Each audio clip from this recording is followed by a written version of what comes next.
क्या physical geography तो चल ही रही है, इंडिया का फिजिकल है ना। आज हम पढ़ेंगे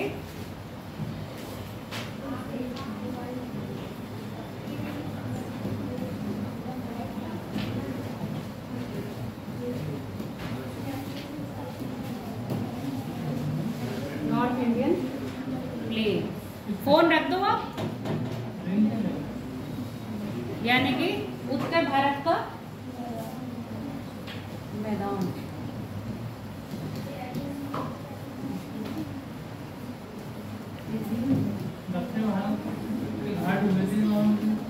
क्या कह रहे हो?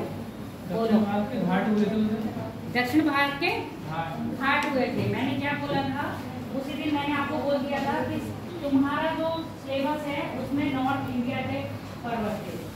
बस सर ने मुझसे कहा था कि मैम सारे ही पर्वत इंडिया के कवर कर दीजिएगा। उस दिन जब मैं पढ़ा रही थी तुम लोग पढ़ने में ध्यान नहीं था, तो मैंने भी तुम्हें उतना ही बता के छोड़ दिया, है ना। अब आगे मैं तो सबको बोल दूंगी कि सर मैं पढ़ा रही थी, ये लोग पढ़े ही नहीं, कि हम जा रहे हैं, हम जा रहे हैं, हम जा रहे हैं। टाइमिंग हो गई थी। और बात टाइमिंग की नहीं है, और आगे तुम्हारे सिलेबस में है या नहीं ये मुझे पता नहीं, क्योंकि पर्वत हो गए तो पर्वत हो गए।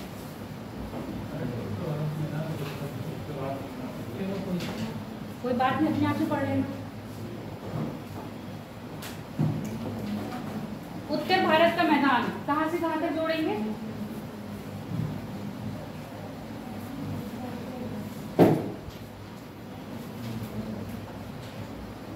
भारत को 5 भागों में बांटा था फिजिकल में।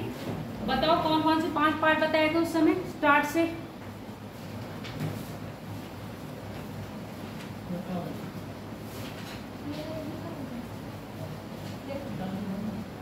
अब ये रख दो, बाद में देख लेना। बताओ 5 पार्ट में डिवाइड करा था भारत को, कौन कौन से 5 क्षेत्र थे?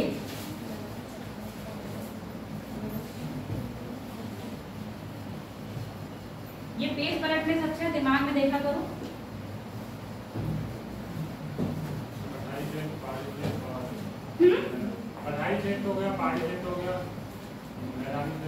पर्वतीय हो गया, मैदानी हो गया, पठारी क्षेत्र हो गया, तटीय क्षेत्र हो गया था, और द्वीपीय क्षेत्र हो गया था, जिसमें आप पर्वतीय क्षेत्र पढ़ लिए हो। कितनी रेंजेस थी हिमालय की?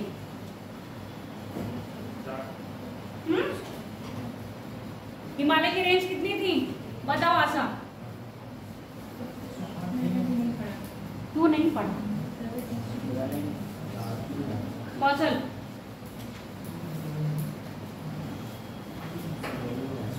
अब से इंग्लिश पढ़ो।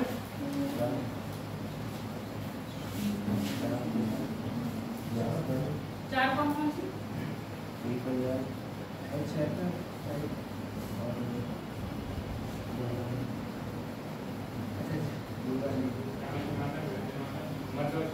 ट्रांस हिमालय, बृहद हिमालय, मध्य हिमालय और शिवालिक हिमालय। ट्रांस हिमालय क्या हिमालय रेंज में आ रहा था, यानी कि पार हिमालय, वो हिमालय का पार्ट नहीं है। ट्रांस हिमालय में कौन कौन सी श्रेणी आ रही थी? नॉर्थ से साउथ बताओ। अब कॉपी में मत देखो।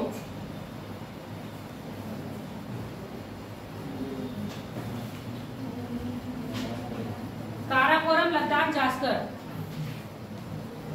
उसके बाद हिमालय की रेंज बताओ, साउथ से नॉर्थ, साउथ से नॉर्थ।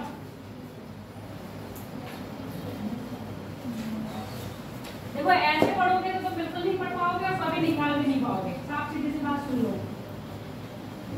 घर जाके कुछ देखना नहीं है, और किताब ये इतना तुम्हारा दिमाग है नहीं।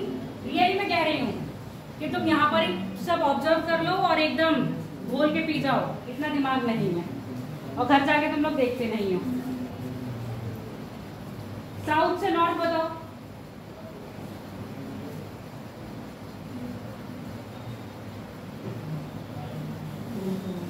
क्या फायदा है ऐसे पढ़ने का, मुझे ये नहीं समझ में आता। कल पूरा दिन छुट्टी थी, अब ये भी नहीं कह सकते हो कि मैम यहाँ से जाते हैं 2 बज जाते हैं, फिर हम थक जाते हैं, फिर हम लेट जाते हैं। कल को तो पूरा दिन था।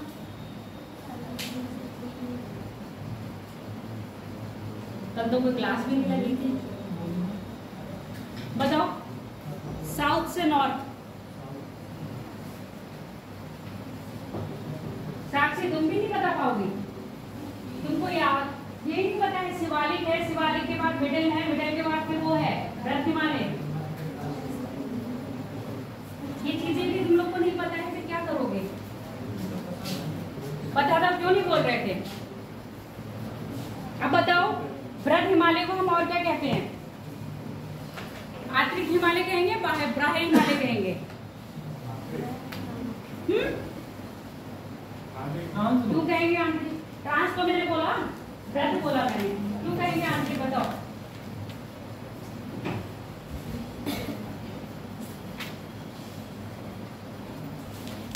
ऐसे बुद्धुओं की तरह बैठते हो क्लास में? बुद्धू लोग नहीं बैठते हैं, बस बैठे हैं और बस ऐसे कहानी चल रही है और हम सुन रहे हैं, आया तो आया, नहीं आया तो नहीं आया। ऐसे देखने में लगता है कि सीरियस हो ही नहीं आप लोग पढ़ने को।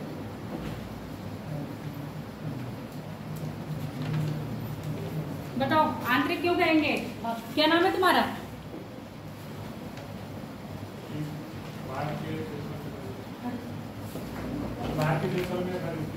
भारत के क्षेत्र में तो पूरा हिमालय है। ब्रज हिमालय को आंतरिक हिमालय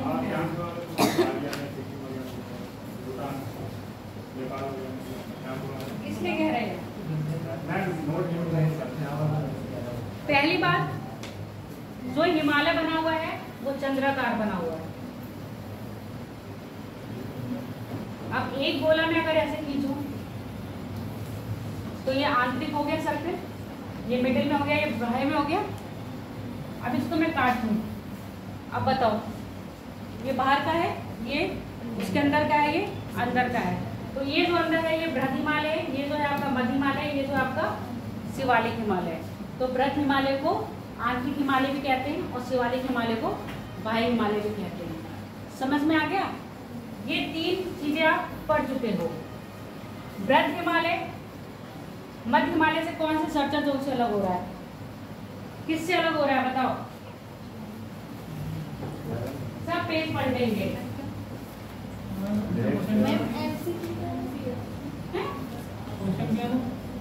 बृहद हिमालय मध्य हिमालय से किस प्रकार अलग हो रहा है?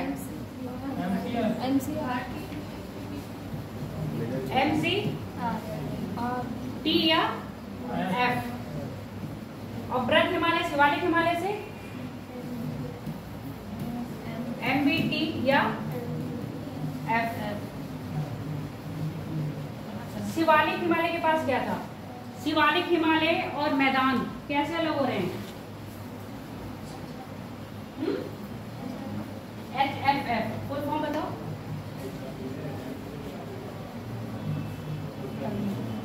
क्या है HFF?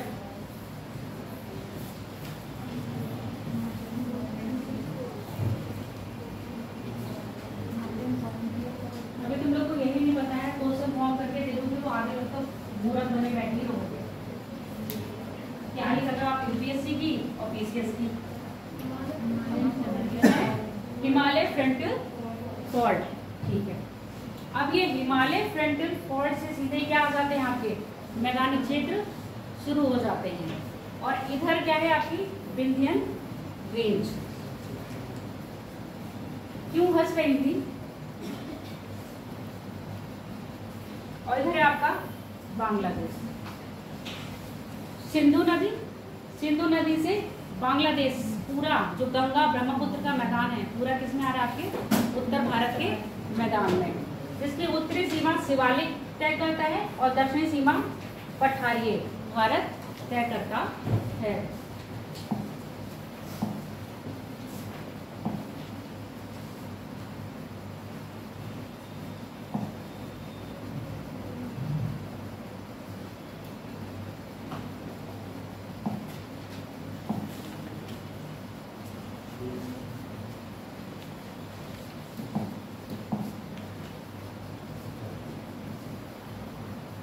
ये हिमालय का गिरिपाद हो गया है। गिरिपाद का मतलब क्या होता है? जहां पर हिमालय खत्म हो रहा है, जैसे ये दीवार है, दीवार के बाद प्लेन शुरू हो रहा है, तो ये क्या होगा? दीवार का गिरिपाद होगा। ऐसे जहां हिमालय खत्म हुआ, हिमालय के नीचे का हिस्सा क्या कहलाता है? गिरिपाद। समझ में आ गया? ये दीवार को मान लो आप शिमाली हिमालय है, और जैसे ये खत्म हुआ है नीचे क्या शुरू हो गया है? मैदानी क्षेत्र। अब ये जो मैदानी क्षेत्र शुरू हुआ है इसी को कह रहे हैं गिरिपाद, यानी कि शिवालिक के गिरिपाद से लेके दक्षिण भारत का जो पठार है कहाँ है? विंध्य श्रेणी। ये रही विंध्य श्रेणी, छोटा नागपुर का पठार, ये पूरा हिस्सा क्या करता है? कवर। इधर है आपका अरावली, ठीक, ये आपकी है अरावली रेंज। ये पड़ता है आपका मरुस्थलीय मैदान, और ये है आपका गंगा जमुना ब्रह्मपुत्र का मैदान, जो किसको कवर करता है? आपके बांग्लादेश को भी कवर करता है। पर हम यहाँ बांग्लादेश नहीं पढ़ेंगे, तो हम यहाँ पर इसको इतना ही पढ़ेंगे। समझ में आ गया? तो अब हमारे पढ़ने के लिए कौन सा सीन बच रहा है? सिर्फ इतना होगा।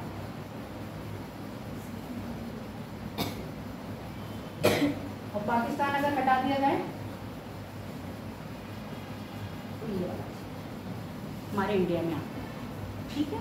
पर क्योंकि ये सिंधु की सहायक नदियां हैं सारी, तो इसीलिए हमने पढ़ रहा है सिंधु गंगा ब्रह्मपुत्र नदी का मैदान, जिसकी उत्तरी सीमा शिवालिक और दक्षिणी सीमा दक्षिण भारत का पठारी क्षेत्र, जिसकी पूर्वी सीमा अरावली और पश्चिमी सीमा अरावली और पूर्वी सीमा बांग्लादेश, और उसके बाद असम मैदान।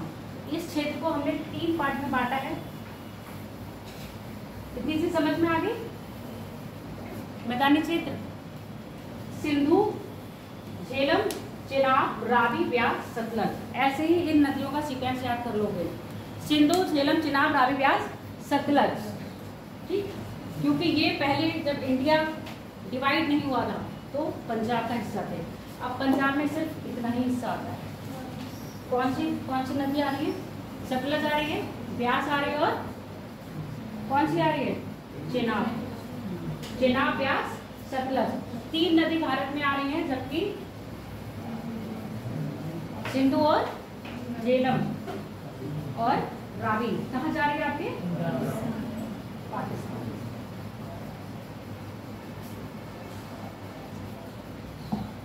अगर हम डिवाइड करते हैं किसको, पहले समझा दूं तो चित्र आप लोग से बनवाऊंगी।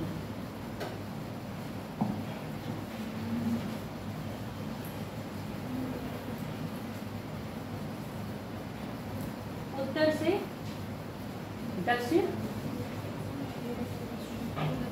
पश्चिम से पूरब मैदानी क्षेत्र डिवाइड करा। ऐसे हम जियोमॉर्फोलॉजी के अनुसार, यानी कि भौगोलिक स्थिति कैसी है, यहाँ पर भौगोलिक स्थिति सेम नहीं है, तो उसके आधार पर हमने क्या बांटा है? मैदान को बांटा है। पहला है भावर, दूसरा है तराई, फिर बागर, खादर, बांगर, ठीक है। इन क्षेत्र में बांटा है। इधर से हमने बांटा है पंजाब का मैदान, गंगा का मैदान, फिर ब्रह्मपुत्र का मैदान। 3 क्षेत्र में बांट रखा है। अभी मैंने मरुस्थल का क्षेत्र छोड़ दिया है क्योंकि वो बिल्कुल अलग है, उसका निर्माण कोई नदियाँ नहीं कर रही हैं। यहाँ जो हम मैदान पढ़ रहे हैं उसका निर्माण क्या कर रही हैं? नदियाँ कर रही हैं। तो नदियों के निर्माण के आधार पर हमने क्या कहा? पंजाब का मैदान, जिसमें हरियाणा भी इंक्लूड है, पंजाब हरियाणा का मैदान, पूरा आपका गंगा यमुना का मैदान, जिसमें आपका उत्तर प्रदेश और पूर्वी बिहार इंक्लूड है। पूर्वी बिहार के बाद फिर आपका गंगा का निचला मैदान किया जाता है। गंगा के मैदान को हम 3 पार्ट में बांट रहे हैं, अपर में, मिडिल में और लोअर में। अपर में आपका जो पश्चिम उत्तर प्रदेश है वो आता है, मिडिल में आपका मध्य उत्तर प्रदेश मतलब पूर्वी उत्तर प्रदेश और पूर्वी पश्चिमी बिहार का क्षेत्र आता है, और लोअर में आपका पूर्वी बिहार और पश्चिम बंगाल का क्षेत्र आता है। उसके बाद आपका असम, असम का पूरा एक मैदान है जो असम में ही, असम की घाटी में ही आता है। असम का मैदान अरुणाचल प्रदेश में फैला हुआ नहीं है। इतनी बात क्लियर हो गई कि नहीं? तो हमने डिवाइड करा है कहाँ से?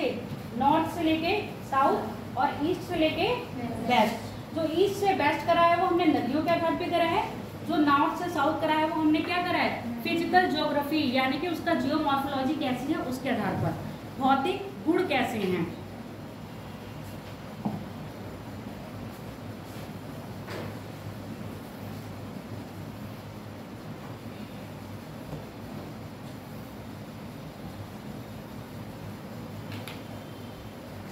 बीच में गंगा मैदान था ना।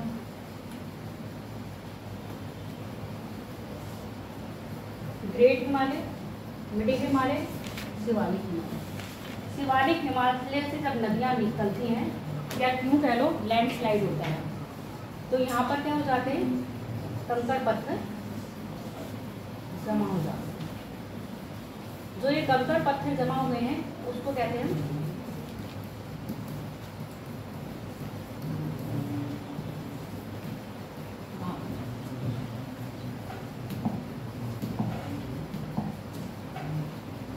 भावर प्रदेश ऐसा क्षेत्र है जहाँ पर नदियाँ क्या होती हैं, प्रायः लुप्त होती हैं। गए होंगे नदी के किनारे, पत्थरों पे बैठ के बहुत फोटो खिंचवाए होंगे, थोड़ा थोड़ा पानी होता है, डूबने की इच्छा नहीं होती है, क्यों, वहाँ डूब ही नहीं पाओगे। तो वही नदियाँ क्या हैं, यहाँ पर नदियाँ लुप्त हो जाती हैं। जैसे ही भावर प्रदेश से निकलते हैं तो नदियाँ क्या करती हैं, फैलती हैं, मैदानी क्षेत्र में आएंगे तो एकदम फैलेंगे। आप इसको ऐसा समझो, बरसात में क्या होता है, जब आपके पाइप से पानी निकलता है, तो जब वो पाइप से पानी निकलता है खूब क्षेत्र घेरता है, फैलता है ना। सेम नदियाँ हैं, जब यहाँ से निकल रही हैं तो कई वाले अपने आसपास के क्षेत्रों में क्या करेंगी, फैलती जाएंगी। तो इसको कहते हैं हम तराई क्षेत्र।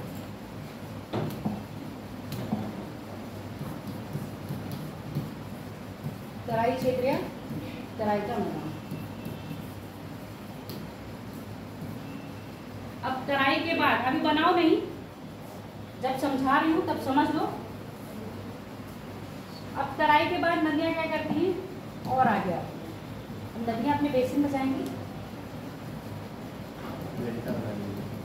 डेल्टा कहाँ बन रहा है बेटा, जहाँ नदियाँ अपना बेसिन है, ये क्या है आपका नदी बेसिन।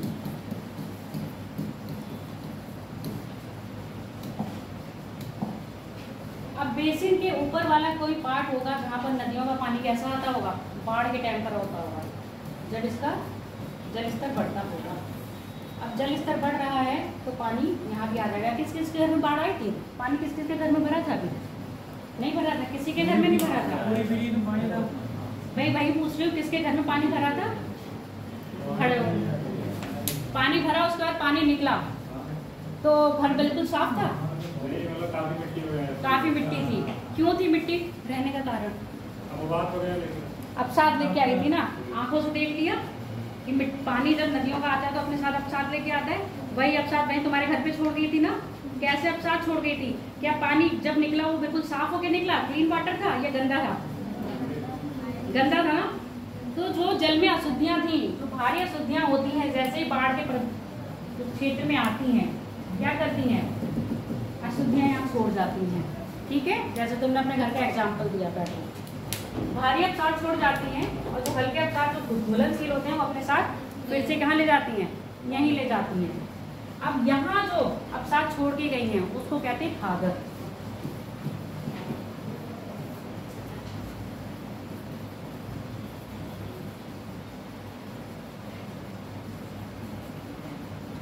खागर के ऊपर मैंने ये कहा यहीं तक बाढ़ का पानी आया था, इसके बाद क्या हो गया, पानी नीचे चला गया, कम हो गया, यानी कि नदियों के बेसिन में ही पानी आ गया।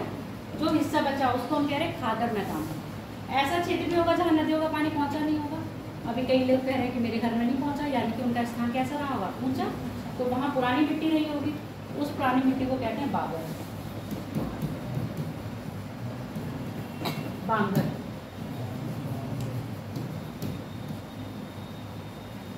समझ में आ गया। जो हम नॉर्थ से साउथ डिवाइड कर रहे हैं नदियों का, ऐसे कर रहे हैं, ग्रेट हिमालय, मिडिल हिमालय, बृहद हिमालय, ये है गिरिपाद,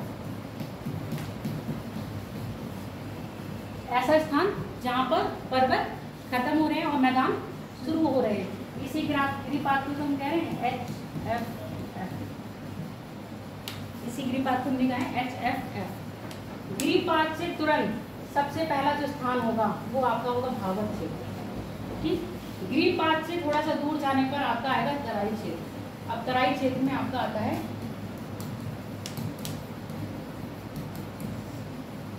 पीड़ित और लखीमपुर।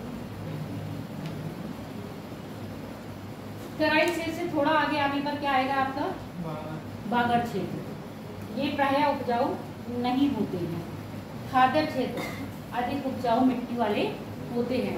खादर क्षेत्र वो होते हैं जहाँ पर क्या होता है, प्रत्येक वर्ष नदियाँ अपने साथ अवसाद लाती हैं और छोड़ के जाती हैं। जबकि बाघा प्रदेश वो होते हैं जहाँ पर नदियाँ अपने साथ अवसाद किसी जमाने में ला के जमा करा होगा।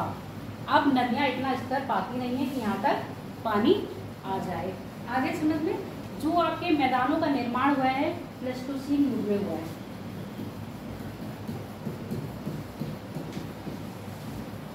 इसको हिमयुग भी कहते हैं।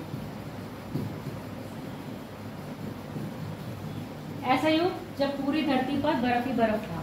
जब ये बर्फ बगलना शुरू, मतलब मेल्ट होना शुरू हुई, तो क्या हुआ, नदियों पानी बहेगा ना, पानी कहाँ आएगा, ऊंचे स्थान से निचले स्थानों में आएगा और पूरे जगह फैल जाएगा। तो जब ये बर्फ पिघलना शुरू हुई तो नदियाँ बहने लगी।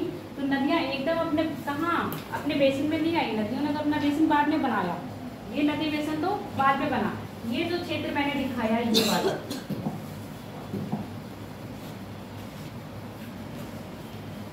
किसी जमाने में नदियों का ये वाला क्षेत्र रहा होगा। नदियों ने यहाँ पर ही क्या करा, मिट्टियाँ डाली और धीरे धीरे अपने बेसिन में फ्लो करना शुरू कर दिया।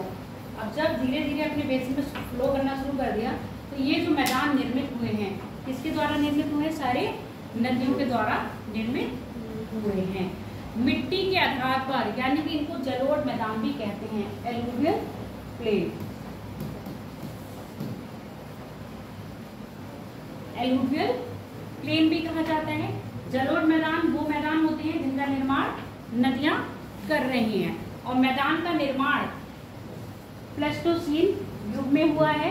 हिमालय के पिघल को हिमालय कह रहे हैं हिम युग, यानी कि जब आपके ग्लेशियर्स पिघलना शुरू हुए। ऐसा ही मैदान फिर से बन सकता है। ये जहां आप रह रहे हो वहां डूब भी सकते हैं। कब? जितने भी ग्लेशियर हैं अगर एकदम पिघल जाएंगे तब भी क्या होगा, आपके इन मैदानी क्षेत्र में पानी आ जाएगा। अभी देख रहे हो पहाड़ी क्षेत्रों में कितना बारिश हो रही है, सब जगह हाहाकार हो रहा है। क्यों? नदियां अपने उफान पर हैं, बारिश भी तेज हो रही है और जिस क्षेत्रों में बारिश पानी नहीं जाना था उन क्षेत्रों में भी पानी जा रहा है। यानी कि नदी ने अपना बेसिन छोड़ के कहाँ आ गई है, ऊपरी बांगर क्षेत्र में आ गई जहाँ कभी नहीं आती हैं। तो अब जब यहाँ से जाएंगी तो ये कौन सी मिट्टी बन जाएगी, यहाँ पर खादर बन जाएगी। अभी मैं मत बनाओ, सब दिखा देंगे। अपनी कॉपी में फिर पहले लिख लो। उत्तर भारत का मैदान, उत्तर भारत का मैदान प्रायः प्लेस्टोसीन युग में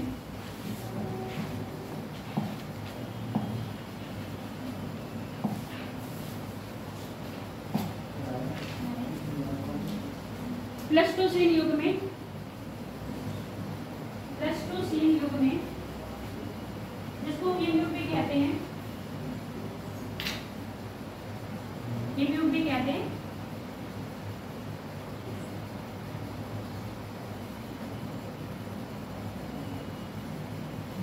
एक अच्छी सी कॉपी बना लो, कभी किसी में लिखती हूँ कभी किसी में लिखती हूँ। प्लेस्टोसीन युग भी कहते हैं, हिमयुग भी कहते हैं। में निर्माण प्रारंभ हुआ हिम के पिघलने से, हिम के पिघलने से, हिम के पिघलने से जल अपने साथ अवसाद लेके आया। हिम के पिघलने से जल अपने साथ अवसाद लेके आया तथा यह अवसाद ऊंचे स्थलों में छोड़ता हुआ, और यह अवसाद का मतलब समझ लेना भारी अवसाद होंगे तथा ये अवसाद ऊंचे स्थलों में छोड़ते हुए नदियां अपने बेसिन में बहने लगी। नदियां अपने बेसिन में बहने लगी, अर्थात उत्तर भारत का विशाल मैदानों का निर्माण, उत्तर भारत का विशाल मैदान का निर्माण नदियों द्वारा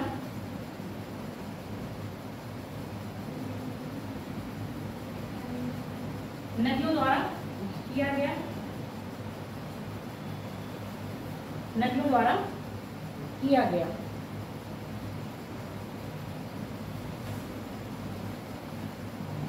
मैदान निर्माण में सिंधु गंगा ब्रह्मपुत्र, मैदान निर्माण में सिंधु गंगा ब्रह्मपुत्र तथा इनकी सहायक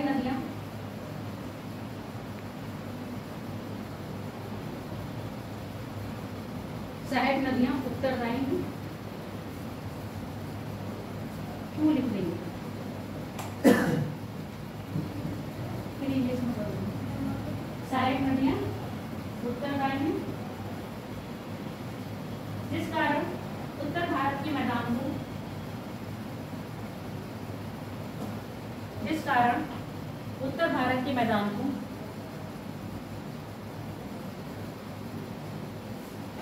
सिंधु गंगा ब्रह्मपुत्र, सिंधु गंगा ब्रह्मपुत्र, सिंधु गंगा ब्रह्मपुत्र का मैदान भी कहा जाता है। सिंधु गंगा ब्रह्मपुत्र का मैदान भी कहा जाता है। उत्तर भारत के मैदान को हम दो भागों में विभाजित कर सकते हैं। उत्तर भारत के मैदान को हम दो भागों में विभाजित कर सकते हैं।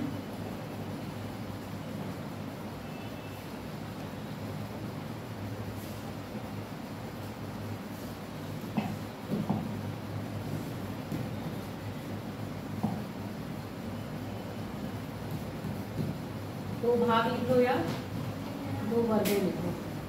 एरो बनाना है आपसे, पहला और दूसरा। एरो बना लो ऐसे, पहला और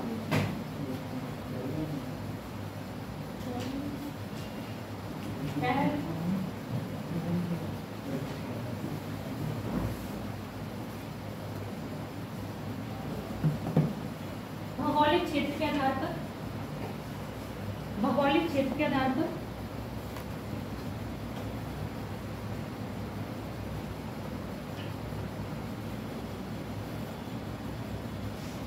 दूसरा नदियों के आधार पर। अब भौगोलिक क्षेत्र के आधार पर लिख लो। पहला लिखो भागर, भागर, पहला लिखो भागर क्षेत्र, दूसरा लिखो तराई क्षेत्र, तीसरा लिखो बांगर क्षेत्र, चौथा लिखो खादर क्षेत्र।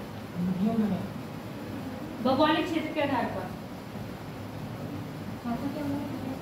चौथा क्या बोला? बांगर। तीसरा बोला खादर।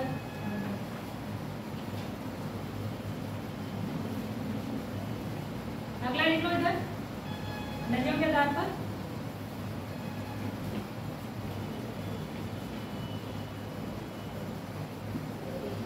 सिंधु सतलज का मैदान, सिंधु सतलज का मैदान जिसको पंजाब हरियाणा का मैदान भी कहते हैं। सिंधु सतलज का मैदान जिसको पंजाब हरियाणा का मैदान भी कहते हैं। दूसरा लिखो गंगा का मैदान, ब्रैकेट में लिखो पंजाब हरियाणा का मैदान। अभी थ्योरी लिखवाऊंगी तब बताओ। सेकंड है गंगा का मैदान, तीसरा है ब्रह्मपुत्र का मैदान।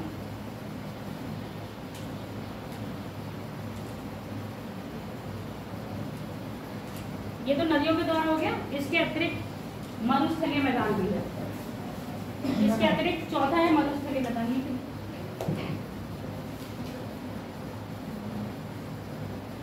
इसके अतिरिक्त चौथा है मरुस्थलीय। अब पहला हेडिंग डाल लो, भौतिक क्षेत्र के आधार पर मैदान। हाँ, और ये बना लेना चित्र।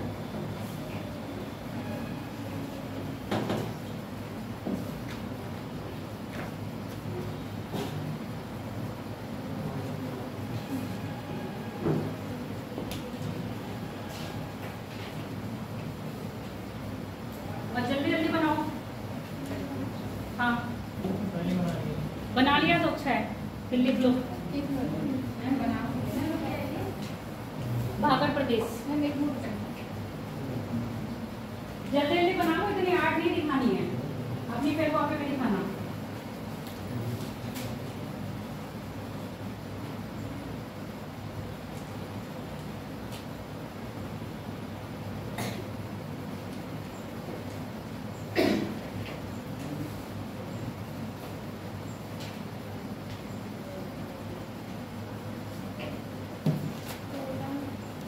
भागड़,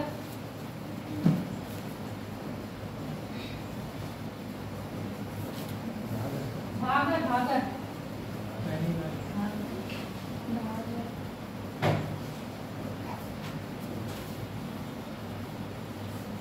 भागड़, भागड़,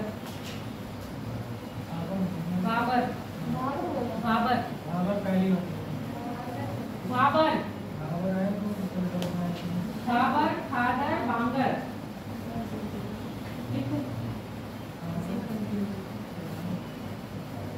लिख लियो।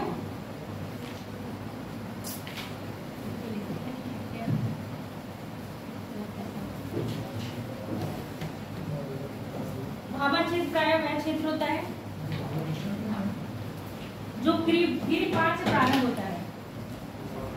भाभा क्षेत्र वह क्षेत्र होता है जो गिरिपाद यानी कि शिवालिक का गिरिपाद लिख लेना। शिवालिक के गिरिपाद से प्रारंभ होता है।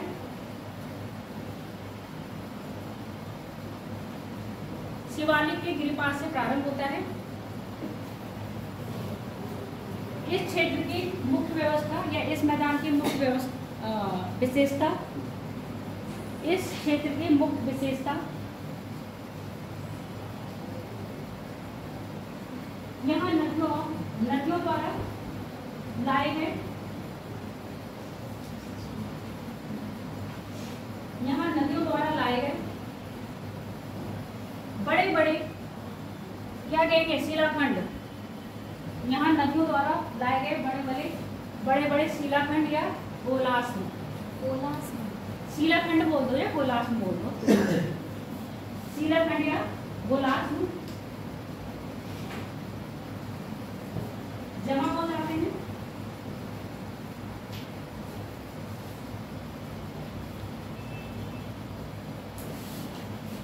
यह इस क्षेत्र में नदियां प्राय लुप्त होती हैं, इनविजिबल होती हैं। इन क्षेत्रों में प्राय नदियां इनविजिबल होती हैं यानी कि अदृश्य होती हैं, क्योंकि नदियां इन बड़े बड़े गोलाश्म के नीचे बहती हैं। क्योंकि नदियां इन बड़े बड़े गोलाश्मों के नीचे या शिलाखंड के नीचे बहती हैं।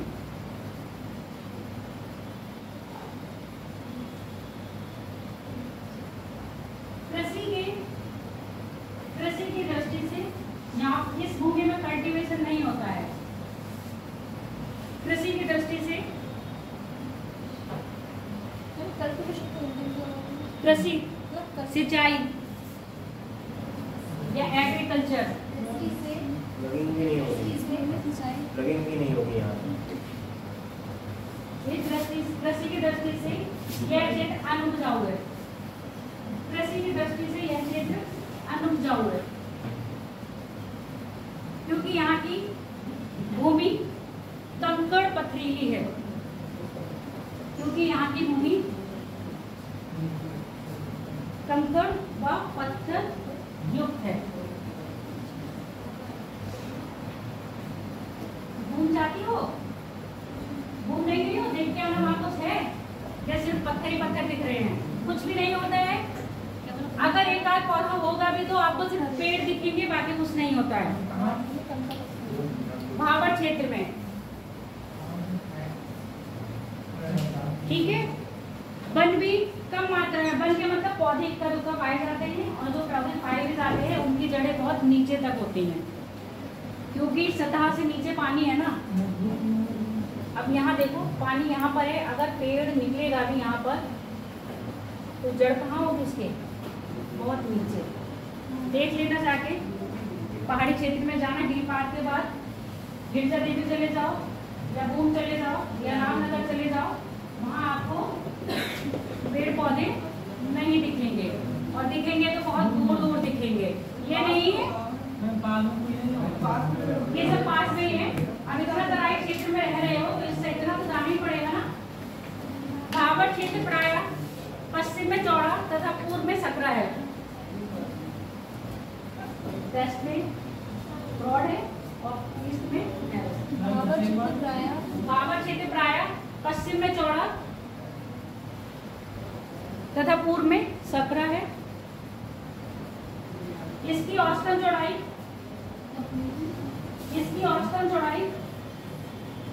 20 से 50 किलोमीटर है।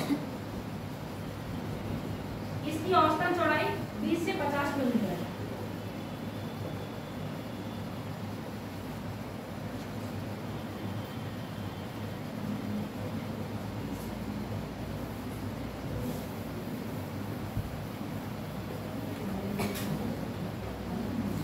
मैम 8 से 10 भी तो हो सकती है। कुछ भी हो सकती है, मैंने एवरेज बता दिया। 8 से 10 भी हो सकती है, 8 से 50 भी हो सकती है, क्योंकि ये डेटा पे जाओगे तो कहीं कहीं अलग अलग डेटा दे रखा है। मैक्सिमम हो गया 50, ठीक है। अब जैसे टनकपुर जाओगे तो पूर्णागिरी जाते हो, कितने लोग गए हैं? टनकपुर किस में आता है आपके? भाबर क्षेत्र में। अगला देख लो तराई। यह क्षेत्र प्राय भाबर से आगे, यह क्षेत्र प्राय भाबर से आगे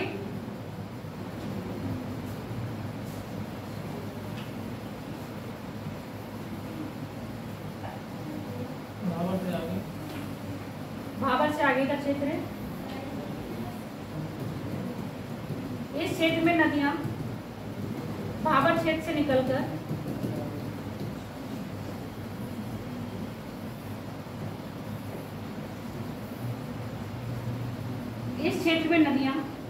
भाबर क्षेत्र से निकलकर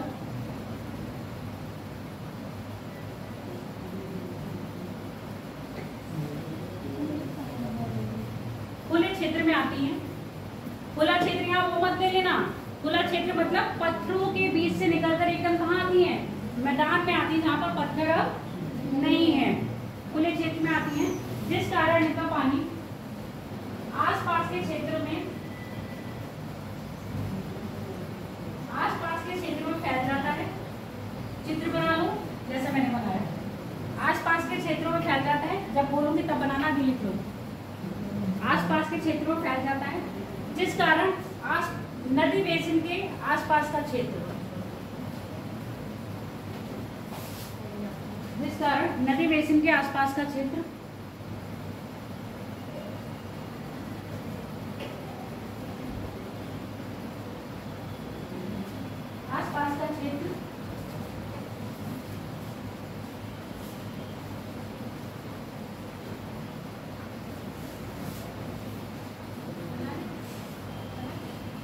आसपास का क्षेत्र तराई यानी कि नम हो जाता है। भूमिगत जल यहाँ पर क्या हो जाता है? अवशोषित कर लिया जाता है। आसपास का क्षेत्र नम हो जाता है, या लिख लो तर हो जाता है, या लिखो आर्द्र हो जाता है। तीनों शब्द लिख लो, नम, तर, आर्द्र हो जाता है, जिस कारण यहाँ भूमिगत जल अधिक मात्रा में पाया जाता है। भूमिगत जल अधिक मात्रा में पाया जाता है।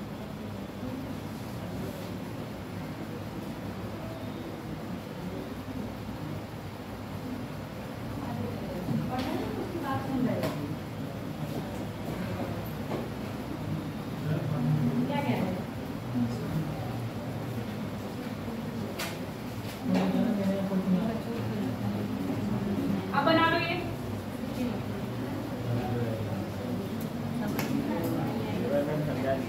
चित्र बना, नहीं बनाओगी?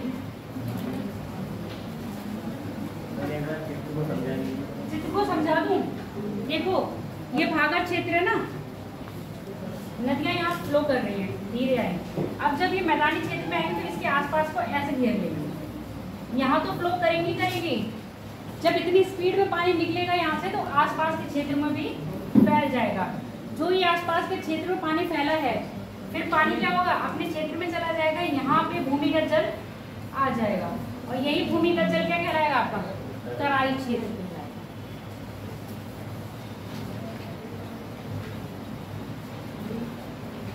जल्दी बनाओ, बना लिया, आगे लिखो।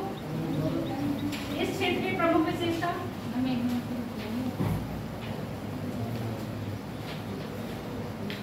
इस क्षेत्र की प्रमुख विशेषता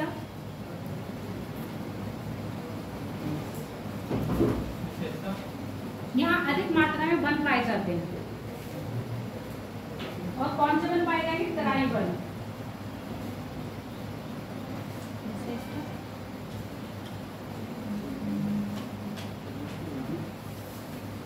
इस क्षेत्र की विशेषता, यहाँ तराई वन अधिक मात्रा में मिलते हैं।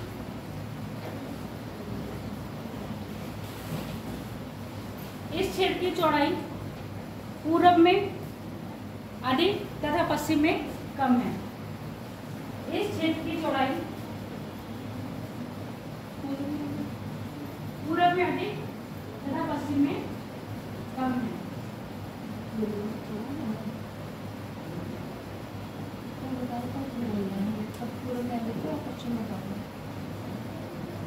पश्चिम में कम तथा पूर्व में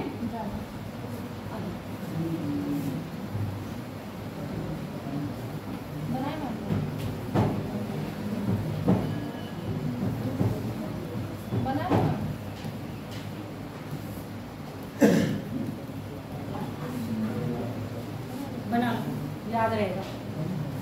ये हो गया बेस्ट, ये हो गया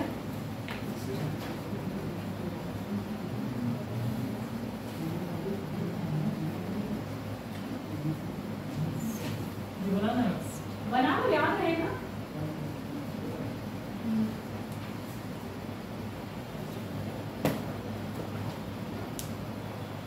अभी ऐसे बना लो, जहाँ भावर लिखा है ना वहां पर कंकड़ पत्थर बना लेना, और जहाँ तराई लिखा है वहां पर अपना थोड़ा थोड़ा क्या करोगे, पानी नहीं दिखाओगे, ऐसे दिखा देना, थोड़ा सा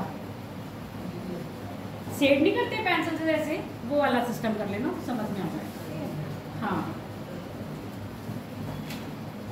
अगला लिख लो। भावर के बाद हो गया तराई, तराई के बाद आ गया आपका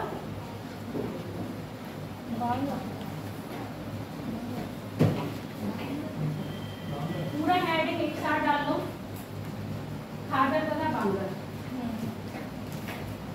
खादर तथा बांगर। खादर, खांदर नहीं, खादर तथा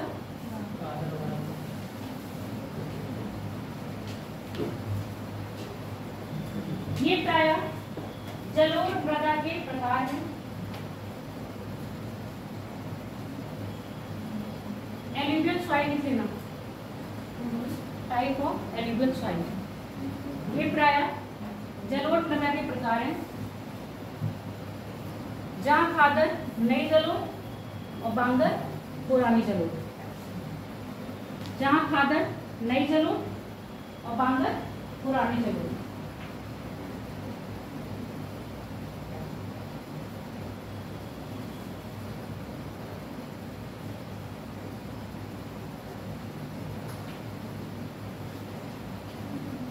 अब लिख लो खादर, खादर खादर खादर क्षेत्र। खादर क्षेत्र प्राय वह क्षेत्र होता है, खादर क्षेत्र प्राय वह क्षेत्र होता है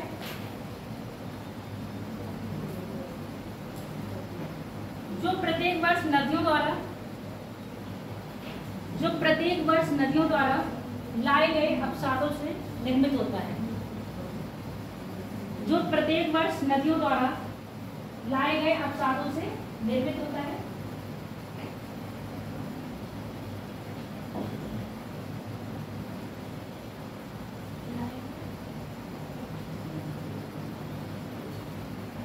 यह क्षेत्र कृषि की दृष्टि से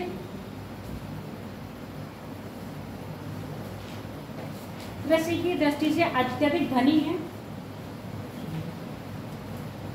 यह क्षेत्र कृषि की दृष्टि से अत्यधिक धनी है क्योंकि यहाँ प्रत्येक वर्ष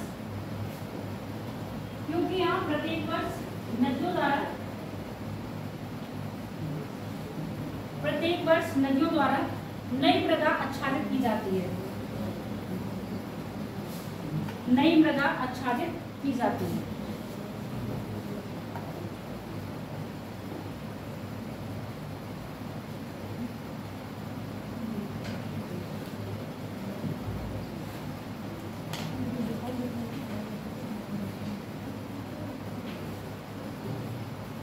अगर लिखो बांगर क्षेत्र,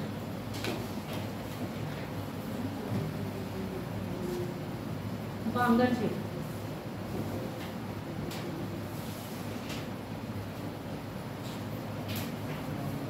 ये क्षेत्र वह क्षेत्र है,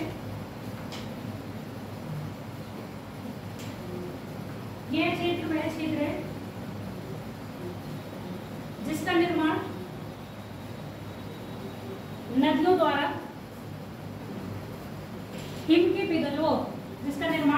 द्वारा हिम के पिघलने के टाइम पर, हिम के पिघलने के समय हुआ है।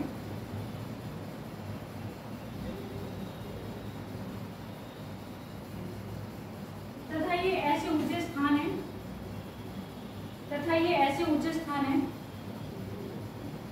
जहां नदियों का जल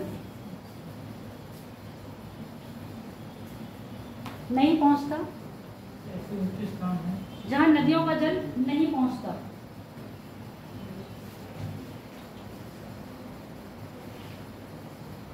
अतः इस क्षेत्र की मिट्टी या मृदा अनुपजाऊ है, फर्टिलाइज नहीं है। हाँ, अनुपजाऊ है जिस कारण यहाँ कृषि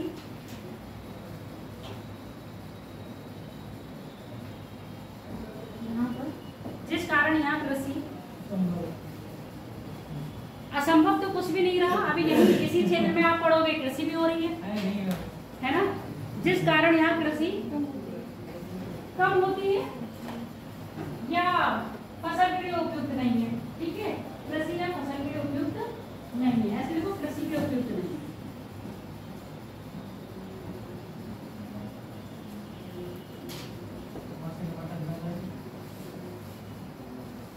समझ में आ गया? अब चित्र तो समझाना नहीं है,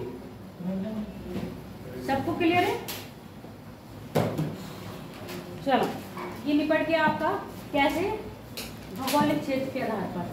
अब हम बात करेंगे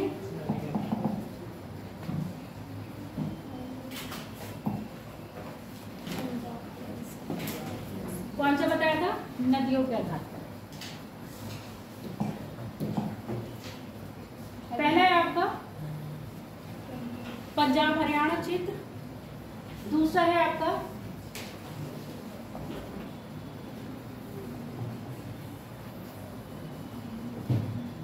गंगा का मैदानी क्षेत्र, तीसरा है आपका ब्रह्मपुत्र का मैदानी क्षेत्र। गंगा के मैदान को हमने 3 पार्ट में बांटा है। पहला है अपर, दूसरा है मिडिल, तीसरा है लोअर।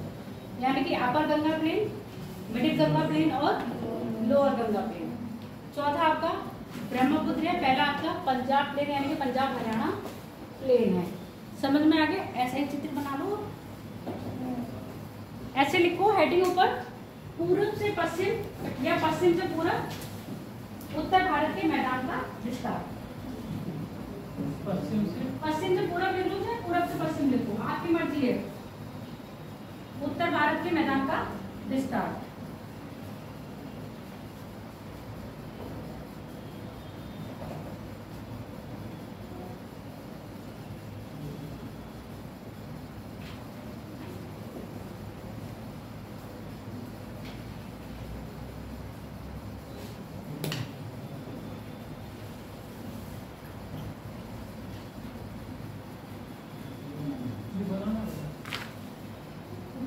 पूरा भारत बना रहे इसमें डार्क करा हुआ है, आइडिया लग जाएगा।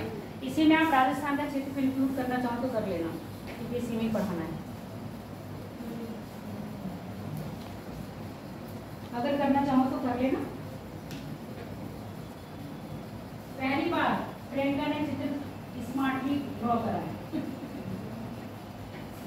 प्रियंका को ने बता दो, हाथ खड़े करो प्रियंका अपने। मैं किसी को क्या बताऊं? वो खुद पूछ रहे हैं कि प्रियंका कौन है, इसलिए मैंने कहा है तेज। क्या करना है? पूछना है? कुछ नहीं पूछना है। तुम लोगों को 2 महीने हो गए लगभग, अभी तक एक दूसरे से फ्रेंडशिप भी नहीं करे हो। सही है ऐसे, नाम ही जान नहीं पा रहे हो। शक्ल से जानते हो बस। अरे वो हमारे कोचिंग में पढ़ता है, वो हमारी कोचिंग में पढ़ती है। बस इतना ही। जल्दी बना लो, घर में बनाना है इतना ड्रॉ करके, इरेज कर करके। यहाँ फटाफट बनाओ।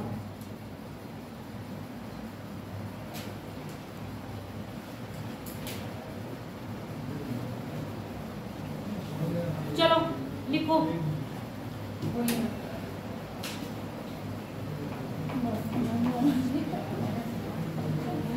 उत्तरी भारत के मैदान को पूरब से पश्चिम, उत्तरी भारत के मैदान को पूरब से पश्चिम, पूरब से पश्चिम विस्तार में, उत्तरी भारत के मैदान के पूरब से पश्चिम विस्तार में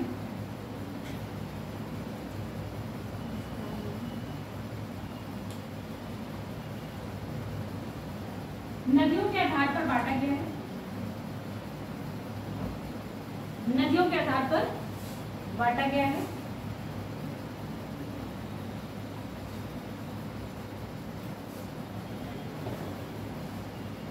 अब आपको ये समझ में आ गया होगा ना कि पर्वतीय क्षेत्र कौन कौन से राज्य को घेरे हुए हैं। इतनी बात समझ में आई है कि नहीं आई? नहीं समझे होगे कोई लोग। शिवालिक का गिरिपाद बोला है, यानी कि शिवालिक का गिरिपाद पंजाब से शुरू हो जाता है और उत्तर प्रदेश, बिहार, पश्चिम बंगाल का दार्जिलिंग छोड़ दिया जाए तो पूरा सिक्किम क्यों नहीं लिया? क्योंकि सिक्किम पूरा क्या है? पहाड़ी क्षेत्र है। अरुणाचल प्रदेश क्यों नहीं लिया? पहाड़ी क्षेत्र है। असम ही क्यों ले रहे हैं? क्योंकि असम ही मैदानी क्षेत्र है। आगे बात समझ में है नहीं? जब पढ़ते हो तो थोड़ा थोड़ा दिमाग में लगाया करो। ये नहीं है कि मैडम ही बोलेंगे तभी हम दिमाग लगाएंगे तभी हम सुनेंगे। तो पंजाब का पहाड़ी क्षेत्र में आ रहा है, पंजाब के तराई क्षेत्र में आता है। शिवालिक के पास से शुरू हो रहा है ना, तराई क्षेत्र में आ रहा है ना। बोला लिखा क्या? मैंने बोला क्या है? नदियों के आधार पर बांटा गया। नदियों के आधार पर बांटा गया है, जो प्राय पश्चिम में, पंजाब हरियाणा का मैदान, पंजाब हरियाणा का मैदान, मध्य में गंगा का मैदान, मध्य में गंगा का मैदान तथा पूर्व में ब्रह्मपुत्र का मैदान, तथा पूर्व में ब्रह्मपुत्र का मैदान।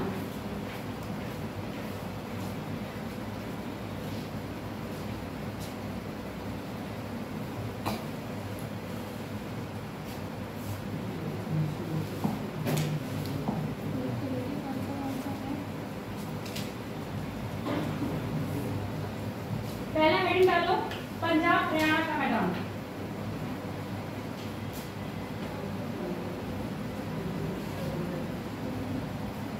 ऐसे ही आते हैं,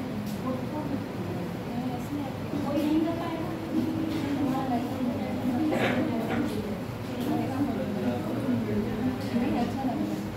आप सोच नहीं सकते हो ना कि यूपीएससी का सिंपल पूछ लेगा, कई बार होता है ना बहुत टफ टफ जाते हो।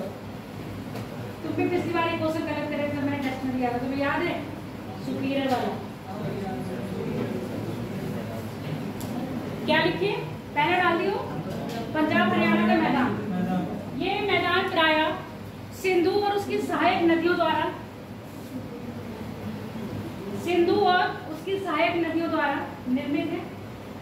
अभी मैंने सिंधु और उसकी सहायक नदियां लिखाई हैं और आप यहाँ देख रहे हो बोर्ड पे 70 मैदान लिखा है, लिखा है।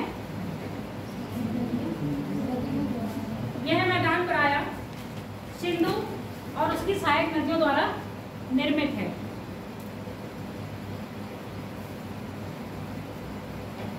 जो पंजाब तथा हरियाणा के क्षेत्र में, जो पंजाब तथा हरियाणा के क्षेत्र में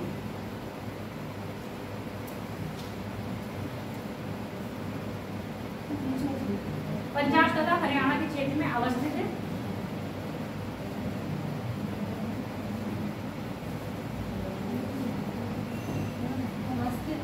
अवस्थित है, जिसकी पूर्वी सीमा यमुना,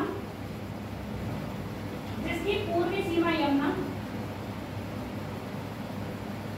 दक्षिणी सीमा अरावली या उत्तरी राजस्थान, अरावली लिख लो, दक्षिणी सीमा अरावली या उत्तरी राजस्थान।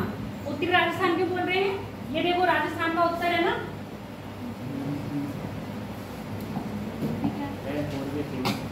पूर्वी सीमा, जिसकी पूर्वी सीमा पूर्वी यमुना और उत्तरी सीमा क्या है आपकी? राजस्थान, उत्तरी राजस्थान।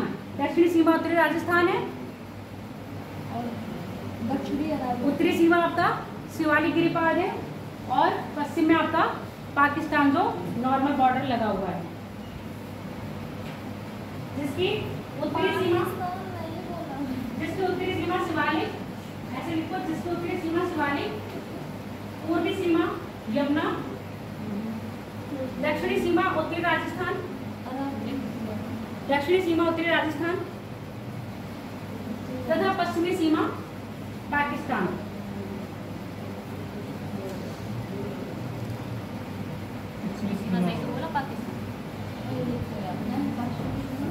पाकिस्तान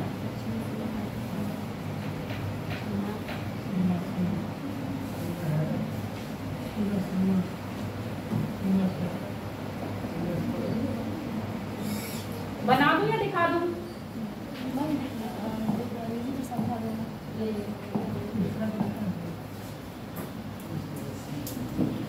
इस क्षेत्र में प्रायः सिंधु की सहायक नदियां झेलम, चिनाब, रावी, ब्यास, सतलज। इस क्षेत्र में प्रायः सिंधु की सहायक नदियां झेलम, चिनाब, रावी, ब्यास, सतलज। सिंधु की सहायक नदियां झेलम, चिनाब, रावी, ब्यास, सतलज। सिंधु, झेलम, चिनाब, रावी, ब्यास, सतलज नदियों द्वारा निर्मित है, नदियों द्वारा निर्मित है।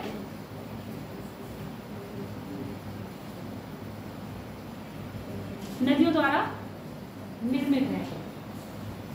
वर्तमान अवस्थिति में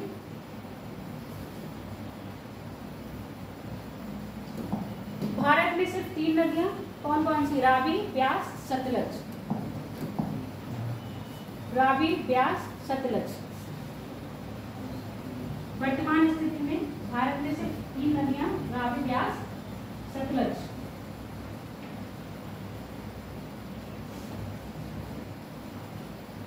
नदियों द्वारा ही पंजाब तथा हरियाणा के मैदानों का निर्माण हुआ है।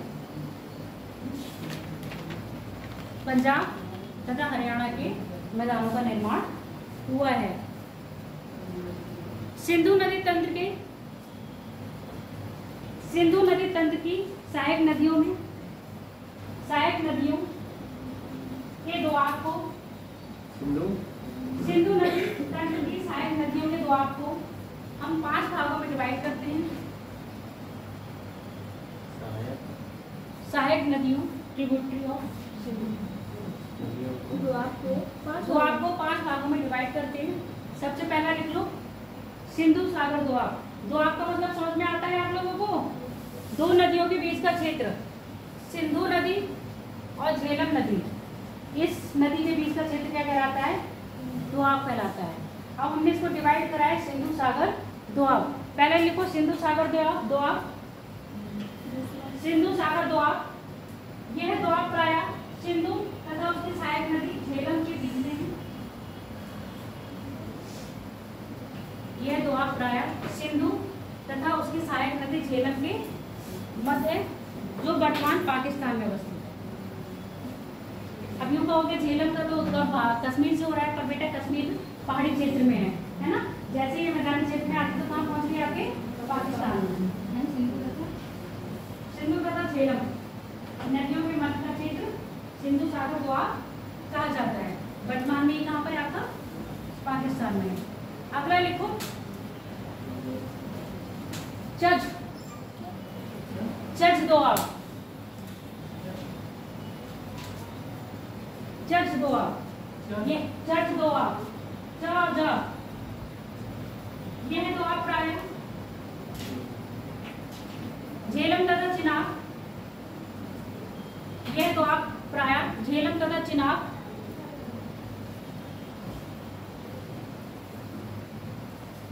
झेलम तथा चिनाब के मध्य। अगला लिख लो रचना दोआब, रचना दोआब,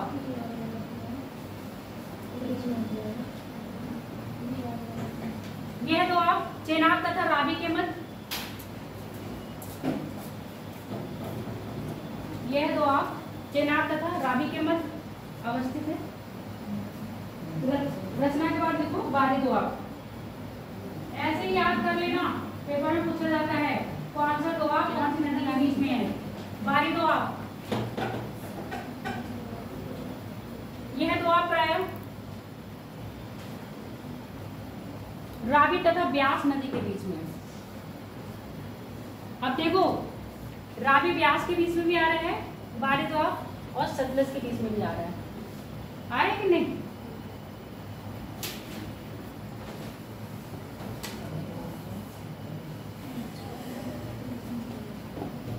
अगला लिखो बिस्ट दोआब, बिस्ट दोआब, बिस्ट बिस्ट,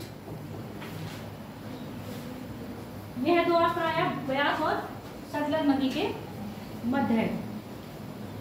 वर्तमान में बिस्ट दोआब, बिस्ट दोआब यह प्राय ब्यास और सतलज नदी के मध्य में है। वर्तमान में बिस्ट दोआब और रावी दोआब, वो बारी दोआब, बिस्ट दोआब और बारी दोआब भारत में अवस्थित है।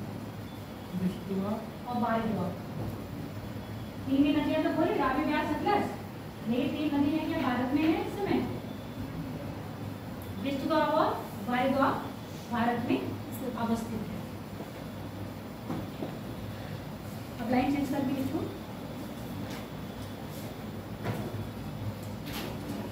सतलज के उत्तर में, सतलज के उत्तर में मालवा मैदान, मालवा का पठार भी है और मालवा का मैदान भी है। मालवा के मैदान की अगर स्थिति पूछी जाएगी तो आप पंजाब और हरियाणा का क्षेत्र बताएंगे, और मालवा का पठार बताएंगे तो आप राजस्थान और मध्य प्रदेश के मध्य का क्षेत्र है। मालवा का क्षेत्र या मालवा का मैदान, मालवा का पठार नहीं लिखना है बेटा, मैदान लिखना है, अलग हो जाएगा फिर। मालवा का मैदान सतलज के उत्तर में,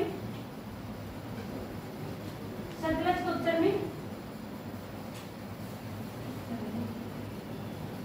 हरियाणा तथा पंजाब के क्षेत्र को घेरे हुए है, जिसकी पूर्वी सीमा यमुना,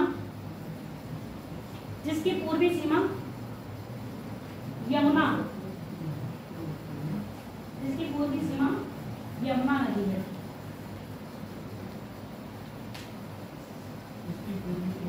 यमुना नदी है। अब देखो अभी हमने बोला था खादर और बांगर, बताया था। एक है बेट, बेट भी कहते हैं और बेट भी कहते हैं। बेट और बेट ता बनाया है, दोनों एक जैसे लग रहे हैं। सही कौन से है? कोई भी सही नहीं है, जो पेपर में आता है वो कर लेना, बस आप इसे स्टार लिख लो। बेट वह स्थान है जहाँ पर नदियां प्रत्येक वर्ष अपना पानी लेके आती हैं, यानी कि बेट, लोकल बेट लिखा, बेट लिखा, बेट क्या लिखो, लोकल स्थानीय भाषा में, स्थानीय भाषा में, स्थानीय भाषा में बेट वह स्थान है जहाँ प्रत्येक वर्ष बाढ़ आती है, यानी कि बाढ़ के क्षेत्र को बेट कहा जाता है। शॉर्ट में लिखना है तो ऐसे लिख लो, बाढ़ के क्षेत्र को स्थानीय भाषा में पेट कहते हैं। प्रत्येक वर्ष बाढ़ आती है। अतः ये भूमि कैसी होगी? उपजाऊ। फर्टिलाइजर बहुत होगा ना इसमें, तो ये भूमि कृषि के लिए अधिक उपजाऊ है। यह भूमि कृषि के लिए अधिक उपजाऊ है। इसके बाद लिखो चोस या ठोस। नदी है। नहीं, ये विशेषता है भूमि की, ठोस या ठोस।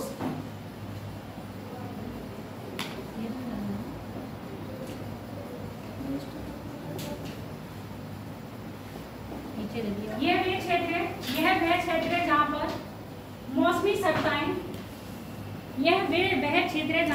सत्ताएं, सत्ताएं मतलब जब बरसात में, ऐसे समझो जब बहुत तेज बारिश हो जाती है तो यहाँ मैदानों में ये फील्ड में ही नदियाँ क्या करती हैं, वो नदियाँ क्या है, बरसात का पानी बीच में से गली निकालते हुए बहता है ना, ऐसे देखे हो कि नहीं? और जब सूख जाता है तो ये गलियां बढ़ जाती हैं, तो ये क्या होता है, नलिका अपर्दन कहते हैं ना इसको। बरसात में होता है ना नलिका अपर्दन, तो यही नलिका अपर्दन सेम कौन कर रहा है, ये कर रही है ठोस क्षेत्र, उसी को कह रहे हैं। जब मौसमी सरताएं आती हैं तो ये क्या करती हैं, उपजाऊ क्षेत्र में नलिका अपर्दन का काम करती हैं, जिससे खेती की भूमि क्या हो जाती है, बेकार हो जाती है। अब लिखो यहाँ पर ठोस वह क्षेत्र है जहाँ पर मौसमी सरताएं, मौसमी सरताओं द्वारा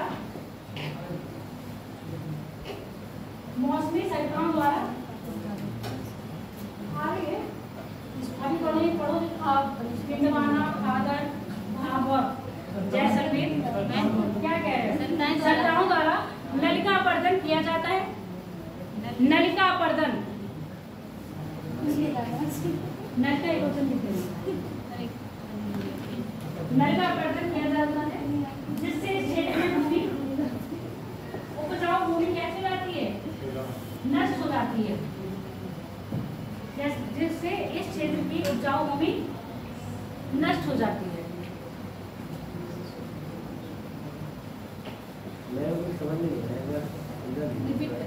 समझा दूं, नलिका अपर्दन में समझ में आया ना?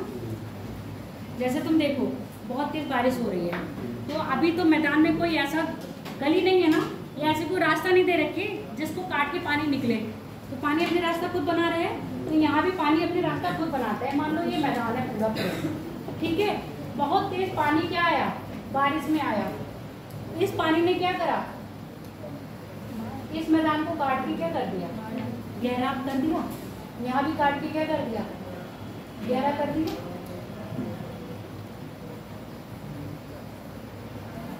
तो अब ये जो गहरा करा है तो पानी यहीं से तो निकलेगा, इधर का क्षेत्र का पानी भी किसमें आ जाएगा, इधर ही आएगा, इधर क्षेत्र का पानी भी इधर आएगा, इधर क्षेत्र का पानी भी इधर, इधर इधर ऐसे आएगा।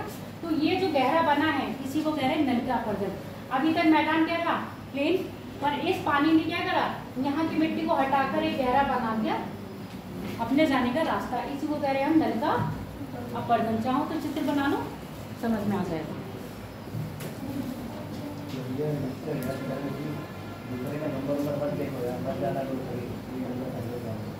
नंबर में है, शांत रहो,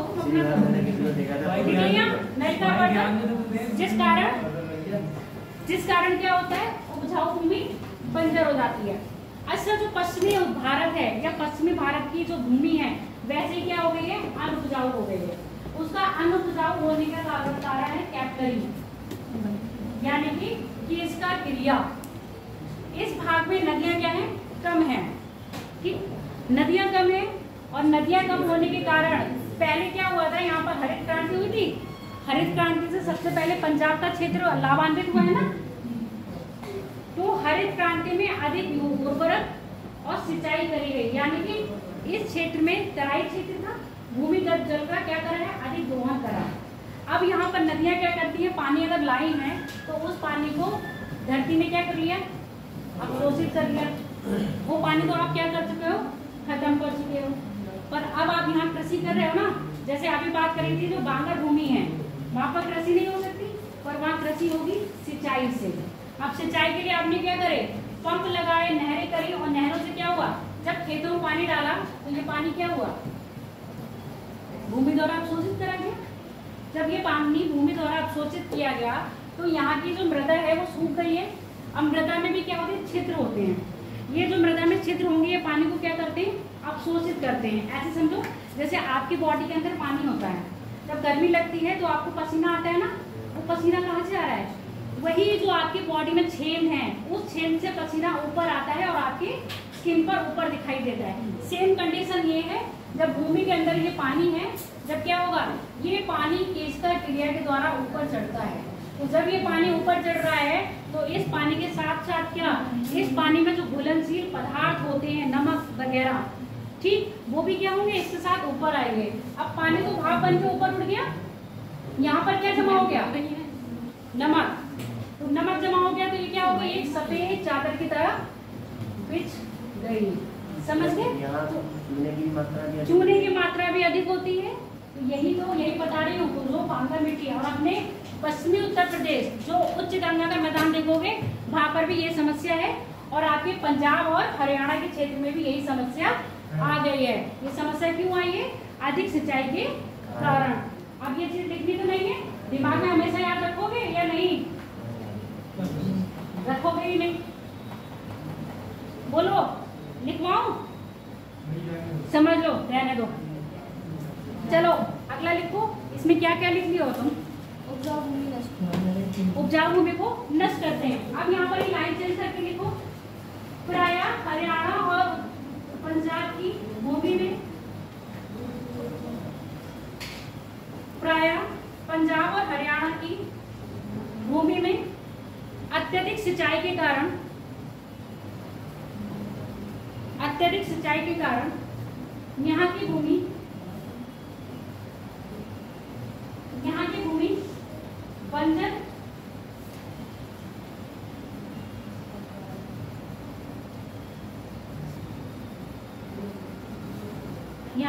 बंजर हो गई है तथा इस पर नमक की एक सफेद चादर के समान, नमक की एक सफेद चादर के समान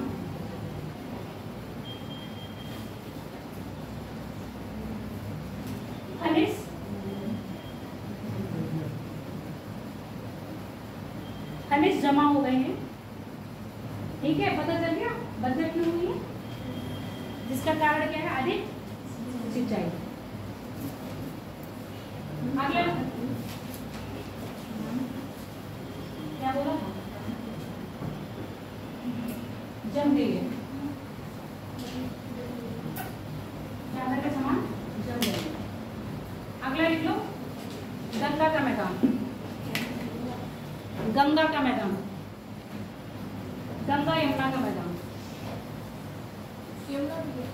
हाँ, गंगा का मैदान लिखोगे तो उसकी साइड में ये सारी याद आ रही है ना। गंगा का मैदान लिख लो,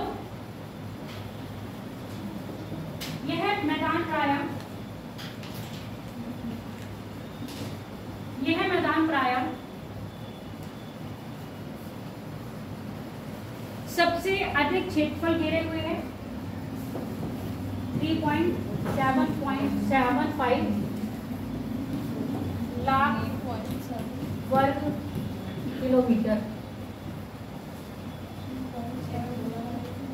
3.75 लाख वर्ग किलोमीटर का क्षेत्र घेरे हुए हैं।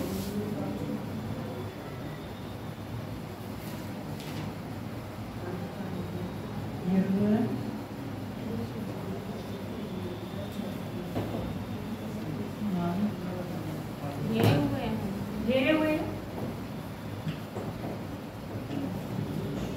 इस क्षेत्र में, इस क्षेत्र में ऐसे लिखो, इस क्षेत्र में यह क्षेत्र जनसंख्या की दृष्टि से भी धनी क्षेत्र है। यह क्षेत्र जनसंख्या की दृष्टि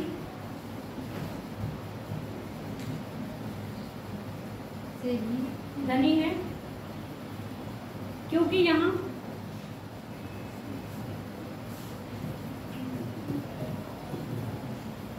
कृषि कार्य हेतु पर्याप्त भूमि उपलब्ध है, क्योंकि यहाँ कृषि कार्य हेतु पर्याप्त भूमि उपलब्ध है।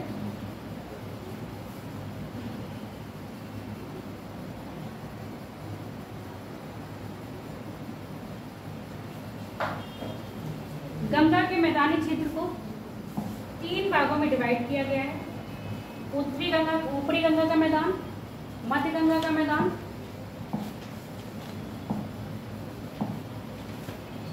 ऊपरी गंगा का मैदान, मध्य गंगा का मैदान, निचली गंगा का मैदान, निचली गंगा का मैदान। अब लिखो ऊपरी गंगा का मैदान, ऊपरी गंगा का मैदान।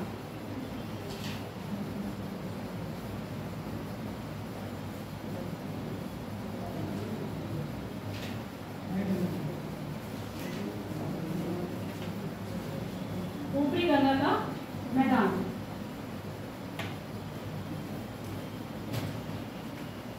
इस मैदान की पश्चिमी सीमा यमुना,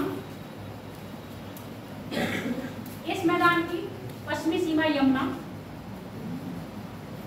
दक्षिणी सीमा विंध्यन, दक्षिणी सीमा विंध्यन,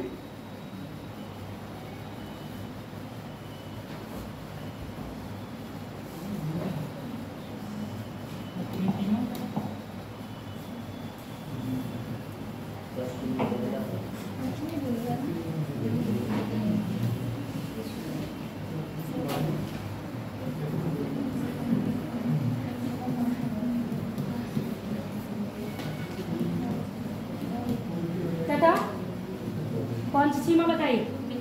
तथा पश्चिमी सीमा आपकी यमुना हो गई। पूर्वी सीमा सर्वोच्च रेखा 100 मीटर सर्वोच्च रेखा। अब सर्वोच्च रेखा समझ लो, काउंटर लाइन 100 मीटर सर्वोच्च रेखा। चाहो तो चित्र बना लेना।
अगर देखो ये जो पॉइंट है ना, एक ही दो विभिन्न क्षेत्रों में एक ही बिंदु को मिलाने वाले रेखा को क्या कह रहे हैं हम?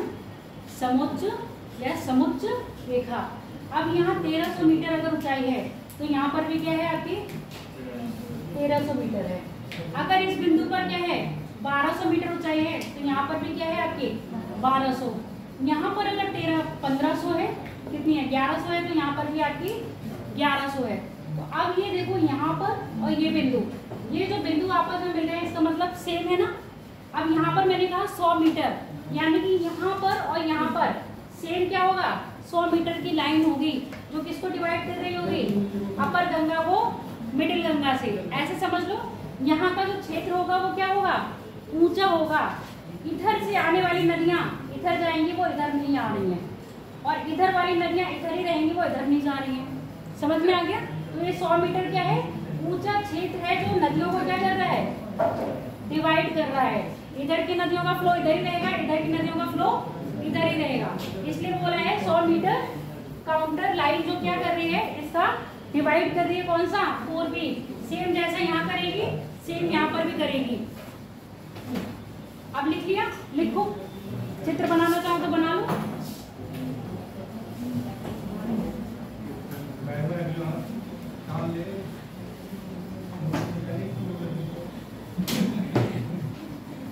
ज्योग्राफी के नोट्स बनाने के लिए गवर्नमेंट का ही तो वो मिला है।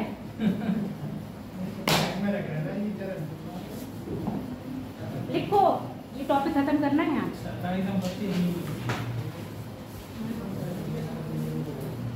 बोलो मैम। ऊपरी गंगा मैदान, अब ये चित्र बना दिया, लिख लिया होगा 100 मीटर 200 मीटर से अलग हुआ है। अब इसकी विशेषता लिखो। ऊपरी गंगा मैदान प्रायः रोहिलखंड और अवध के क्षेत्र में अवस्थित है।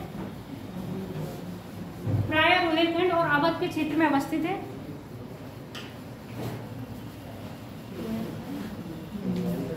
और अवध के क्षेत्र में अवस्थित है।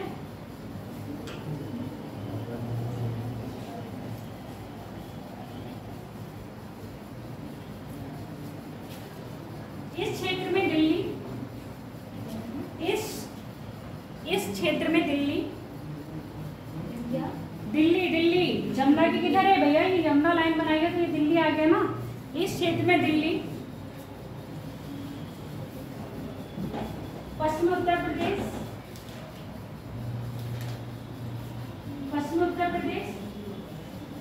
तथा पूर्वी अवध, यानी कि आपके लखीमपुर और क्या है आपका हरदोई, शाहजहांपुर, ये सारे क्षेत्र किस में आ रहे हैं? आपके अपर गंगा मैदान के क्षेत्र में आ रहे हैं।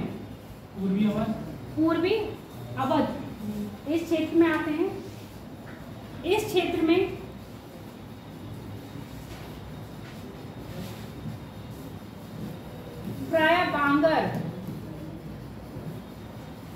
प्रायः बांगर मिट्टी पाई जाती है।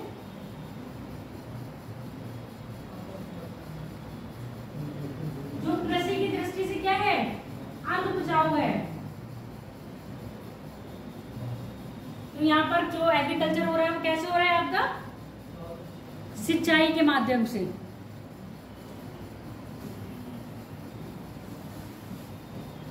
इस मिट्टी में चूना प्रधान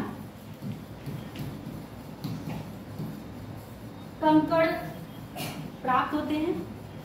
इस मिट्टी में चूना प्रधान कंकड़ प्राप्त होते हैं। रेतीली है। मूंगफली और मक्के की खेती ज्यादा होती है। देखो अब पता चल गया। मूंगफली, मक्का, आलू, बाजरा, मोटा अनाज, इसके लिए क्या है? ये भूमि उपलब्ध है मोटे अनाज के लिए। लिखना चाहो तो लिख लो। अगर आपके में एग्रीकल्चर होगा तो ये फसलें आगे आगे पढ़ोगे। अब नहीं समझ रहे हो, अगर थोड़ा सा नॉलेज भी रखते हो पश्चिमी उत्तर प्रदेश, पूर्वी उत्तर प्रदेश या मध्य उत्तर प्रदेश की, तो आराम से समझ जाओगे। पश्चिमी उत्तर प्रदेश में जो राजस्थान से लगा हुआ क्षेत्र है वहाँ बाजरा, मक्का, सरसों, मूंगफली, आलू, इन सब की खेती होती है। जबकि अब आप कहाँ जाओगे? अगर पूर्वी में आओगे थोड़ा सा तराई क्षेत्र में, अब तराई क्षेत्र अपना पीलीभीत यहाँ पर रहेगा ना, तो इस तराई क्षेत्र में क्या मिलेगा?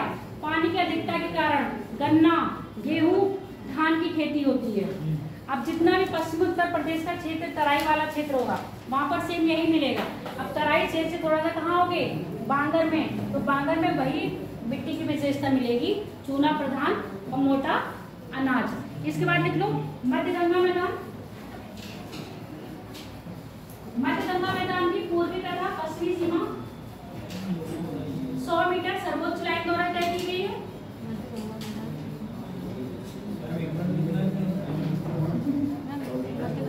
मध्य गंगा मैदान की पूर्वी, पश्चिमी तथा पूर्वी सीमा 100 मीटर सर्वोच्च रेखा द्वारा तय की गई है। उत्तरी सीमा आप सबको पता ही है, शिवालिक है, और दक्षिणी सीमा की विंध्य श्रेणी, यानी कि आपका बुंदेलखंड का पठार। दक्षिणी सीमा बुंदेलखंड के पठार द्वारा निर्धारित की गई है।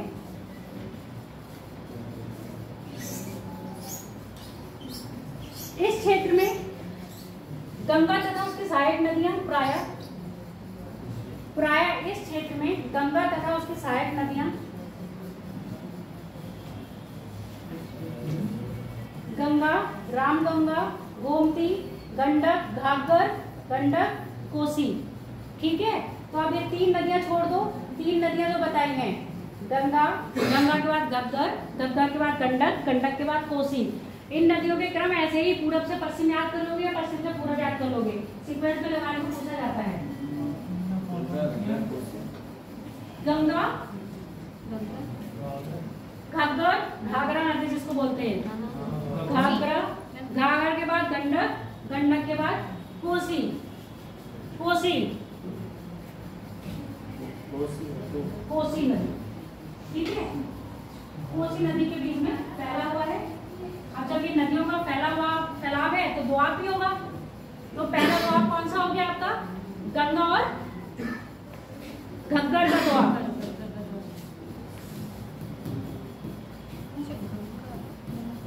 गंगा और घाघरा का दोआब, घाघरा और गंडक का दोआब, गंडक और कोसी का दोआब, गंडक और कोसी का दोआब।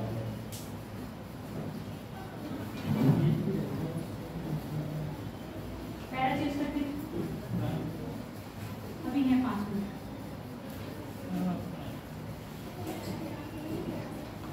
पैरा चेंज करो,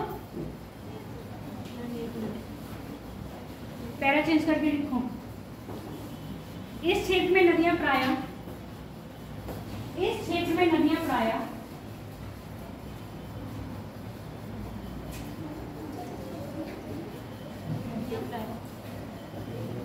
तीव्र ढाल के कारण, तीव्र ढाल भी रहता है और क्या करती हैं, अपने मार्ग को लाए हुए अवसाद से क्या करती हैं, अवरोध कर देती है ना। तो इस कारण नदियां क्या करती हैं, इस क्षेत्र में अपना मार्ग परिवर्तन करने के लिए क्या होती हैं, कुख्यात होती हैं, क्योंकि अपने मार्ग को क्या कर लेती हैं, अवरोध कर लेती हैं। तो इससे क्या होता है, जो बसियत वाले क्षेत्र है उसमें पहुंच जाते हैं। फॉर एग्जाम्पल जो आपकी कोसी नदी है जिसको कहते हैं बंगाल का शोक। कभी कभी नदियां क्या होती हैं, ऐसे फ्लो कर रही हैं, ठीक है, और फ्लो करते करते ज्यादा ही क्या हो गई और अपने मार्ग से दूसरा मार्ग परिवर्तन कर लिया। तो यहाँ पर क्या कर देती हैं, पानी भर देती हैं। इसको कहते हैं ऑक्सबो। ऑक्सबो झील का निर्माण यानी कि गोपुर झील का निर्माण करती हैं।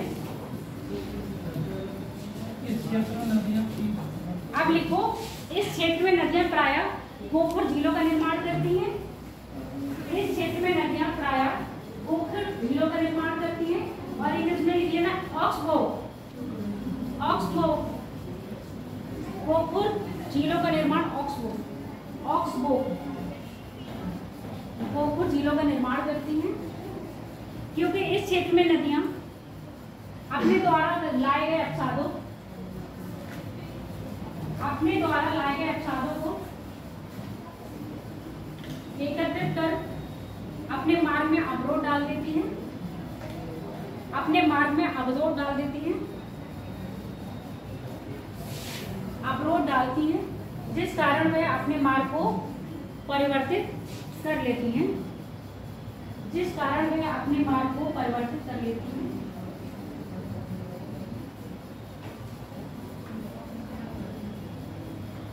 तथा पूर्वी उत्तर प्रदेश का यह क्षेत्र, अब जो गोरखपुर वाला एरिया है ना, जितना बिहार से लगा हुआ क्षेत्र है, बिहार और पूर्वी उत्तर प्रदेश का ये क्षेत्र बाढ़ प्रवाहित रहता है, बाढ़ प्रवाहित रहता है। पूर्वी उत्तर प्रदेश तथा पश्चिमी बिहार का क्षेत्र या बिहार को बाढ़ प्रवाहित रहता है। यह क्षेत्र कृषि की दृष्टि से अधिक उपजाऊ है। यह क्षेत्र कृषि की दृष्टि से अधिक उपजाऊ है क्योंकि यहाँ नदियाँ प्रत्येक वर्ष क्या करती हैं, खादर मृदा को लेती हैं। इसीलिए आपके पूरब में गेहूं और धान की खेती अत्यधिक होती है। यही कारण है कि पूरब में फैक्ट्रियां कम है और पश्चिम में फैक्ट्रियां ज्यादा है, क्योंकि पश्चिम की भूमि क्या है, अनुपजाऊ है, पूरब की भूमि उपजाऊ है। अगला लिख लो, निचला गंगा का क्षेत्र। बस ये लास्ट है, निचली गंगा का क्षेत्र। ये क्षेत्र प्रायः पश्चिम बंगाल में कोसी नदी है, मतलब आपका जो पश्चिम साइड है, पश्चिम में कोसी और पूर्व में बांग्लादेश। यह क्षेत्र प्रायः पश्चिम में कोसी, पूर्व में बांग्लादेश, दक्षिण में दार्जिलिंग की पहाड़ियां और वो सॉरी उत्तर में दार्जिलिंग की पहाड़ियां और दक्षिण में गंगा बंगाल की खाड़ी तक अवस्थित है। ऐसी अगर बना लिया करो वहां पर, इतना लिखने की जरूरत नहीं होती है, लिखा करो। यहाँ बंगाल की खाड़ी हो गई, यहाँ दार्जिलिंग पहाड़ियां हो गई, यहाँ बांग्लादेश हो गया, यहाँ कोसी हो गया। बस डायरेक्शन पता हो तो ऐसे लिखो, शॉर्ट नोट बनाया करो, घर में अपना लिखा करो। यह क्षेत्र प्राय उत्तर में दार्जिलिंग, दक्षिण में बंगाल की खाड़ी, पूर्व में बांग्लादेश और पश्चिम में कोसी नदी से अवस्थित है। कोसी नदी से अवस्थित है। यह क्षेत्र प्राय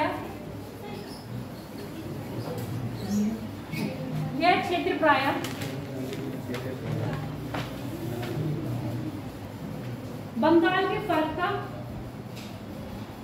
बंगाल यहाँ पश्चिम बंगाल लेते हैं ना, बंगाल के फर्क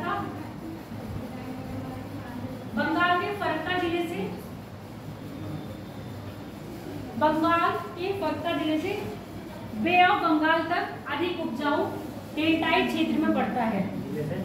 अधिक उपजाऊ क्षेत्र है जो डेल्टाई क्षेत्र में पड़ता है, जो डेल्टाई क्षेत्र में पड़ता है, जिस कारण यहाँ धान की खेती, राइस, जिस कारण यहाँ धान की खेती अधिक होती है। यानी कि रबी की फसल भी धान की, खरीफ की फसल भी धान की और जायद की फसल भी धान की। यानी कि तीनों सीजन में लिख लो, रबी, खरीफ और जायद। रबी, खरीफ और जायद तीनों में ही धान की खेती की जाती है। तथा यह क्षेत्र यानी गंगा का डेल्टाई क्षेत्र, गंगा का डेल्टाई क्षेत्र जूट की खेती के लिए भी अधिक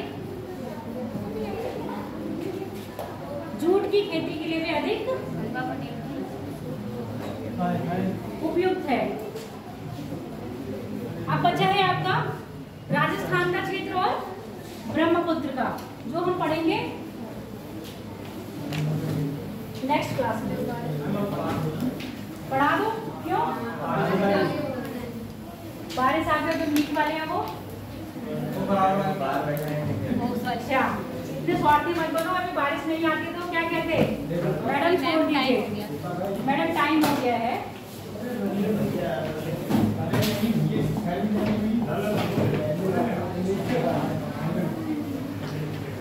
पॉज नहीं हुई है।